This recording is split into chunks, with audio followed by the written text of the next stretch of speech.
Early voting in New York City's mayoral primary race begins this weekend. A flock of Democrats are vying for the position. Voters can choose up to 5 of them in a method called ranked choice voting. New Yorkers will be able to rank their choice in order of preference. The city approved the process in 2019. Officials said it would give voters a broader influence on elections. Ranked choice voting is gradually becoming more common here in the U.S. More than 20 jurisdictions have used the method in their most recent elections, and that number is expected to grow. For more, I want to bring in Rob Ritchie. He's president and CEO of FairVote. Rob, thanks for being here. Let's start with the basics. Explain to our viewers how ranked choice voting works and why so many municipalities are going towards this process.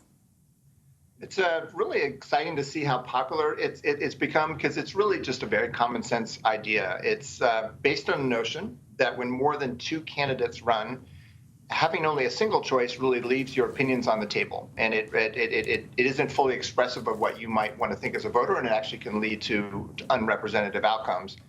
So we're up to more than 50 cities are going to use it in their next election, and so it essentially is solving problems for cities. So New York City used to have runoff elections that cost a lot of money and had lower turnout, and they have these crowded fields like we're seeing right now, and having only a single choice would have really not been given voters the options that they should have. So it sounds like obviously the momentum is heading in that direction. There's a lot of positive reasons for it. But are there any disadvantages to ranked choice voting? It's new. The ballot looks different. Voters are going to experience that in New York and are starting to see that. The outcomes look different. So you have to adjust to something new. But what we find is people like that, right? So that once people realize, oh, I can actually say who my favorite is and not have to worry if they're at the top near the polls, and I'm not wasting my vote if I vote for whom I most like, and I'm not going to have a split vote outcome or a spoiler. So there's the downside of adjustment, but a lot of upsides that we're, I think, going to see in New York. Rob, some campaigns in New York City are adding staff who specifically have experience in ranked choice voting. How is the system changing the way that candidates run for office and, to some extent, how our democracy actually functions? It really creates positive incentives that are terrific to see. It's one of these ways that I call it a win-win change, because it's really good for voters, and it's actually, I think, good for candidates who want to be good representatives.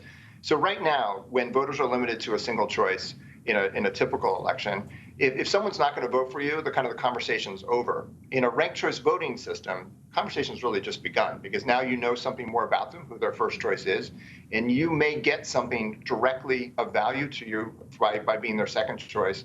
And so you begin to just talk to more people. So in a big city like New York, which is so diverse in the number of boroughs and the people from different countries of origin and racial groups, and now they have a real reason to reach out and talk to everyone, and voters have a real opportunity to learn about more candidates. So, Rob, we're talking about New York City's mayoral race right now, but we've also covered ranked choice voting in other elections in other states and cities across the country. In some cases, in red states, it has been all Republicans at the top. In New York, it's going to be Democrats. Talk to us a little bit about whether ranked choice voting, because there's been so much discussion about voting systems, electoral systems in this country falling along party lines. Is there anything that favors one party over another in this type of a system? That's a really great opportunity for us to say no. It's something that's actually good for everyone. I think it is. Some of the choices that have been made in the last year are reflective. So the Virginia Republican Party needed to pick a ticket to run for governor this year, and they used ranked choice voting on their own volition. A couple other Republican parties at a state level did it for statewide conventions in the last year. Meanwhile, you have New York City, which is a very Democratic city, using it, though Republicans are using it in a couple of their key contests this month as well. And so what we see, like Utah is moving ranked choice voting, so is Maine. Alaska is going to use it for presidential elections.